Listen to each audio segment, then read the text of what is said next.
সুমি আক্তাৰ গ্ৰেপ্তাৰ হ'ল কিন্তু আজিও গ্ৰেপ্তাৰ নহ'ল সাম্প্ৰদায়িক আৰু উচতনিমূলক মন্তব্যৰে ভিডিঅ' প্ৰস্তুত কৰা এইসকল ভিডিঅ' ক্ৰিয়েটৰ অসম আৰক্ষীয়ে কিয় পক্ষপাত আচৰণ অসমীয়া জাতিক মেটেকাৰ সৈতে তুলনা কৰাৰ লগতে কিছু অশালীন মন্তব্য কৰাৰ বাবে আৰক্ষীয়ে নিজাববীয়াকৈ গোচৰ ৰুজু কৰি গ্ৰেপ্তাৰ কৰিলে তথাকথিত ইউটিউবাৰ সুমি আক্তাৰক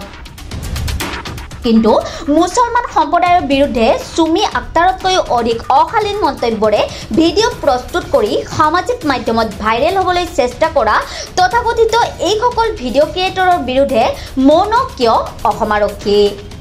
এইগৰাকী হিম্পী ফুকন আনকাট ৰূপত শুনি লওক মুছলমান সম্প্ৰদায়ক টাৰ্গেট কৰি কি ক'লে মহিলাগৰাকীয়ে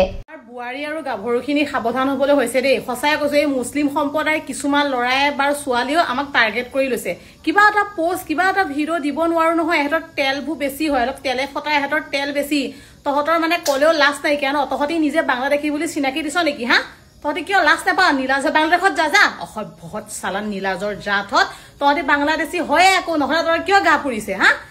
সকলোকে যিখিনি বাংলাদেশী যিখিনি বিদেশী তেহেঁতৰ ওপৰতে হেৰি কৰিছে তহঁতৰ যে আমি কিবা এটা ক'লে তহঁতৰ যে ইমান যে গা জ্বলে পোকৰ পুৰে কিয় তহঁতৰ কটা নিধকত চালা কথা ক'বলৈ আহিছ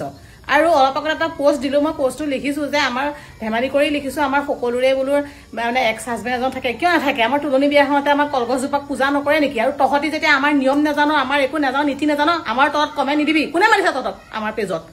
কাম নাইকিয়া ফাল্টু চালা উল্টা পুল্টা দিবলৈ আহ বেছি কৰিবলৈ আহিছ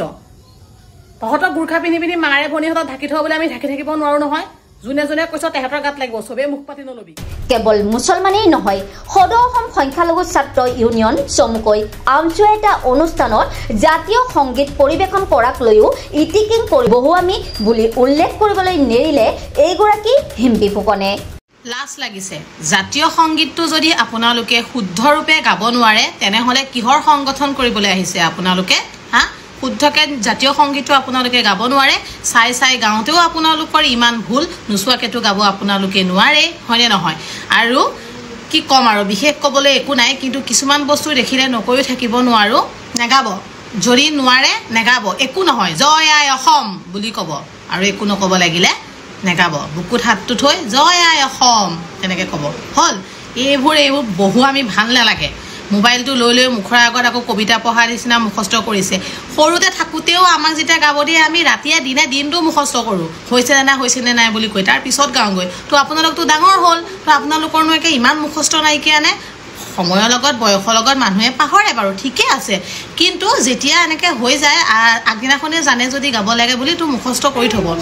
গম পাইছেনে নাই এইবোৰ ভাল নালাগে এইবোৰ সঁচাই কৈছোঁ ভাল নালাগে ফলত প্ৰশ্ন হয় এইগৰাকী মহিলাই মুছলমান সম্প্ৰদায়ক ইমান বেয়াকৈ কোৱাৰ অধিকাৰ ক'ত পালে মুছলমান লোকক নীলাজৰ জাত বুলি ক'বলৈ ক'ত সাহস পালে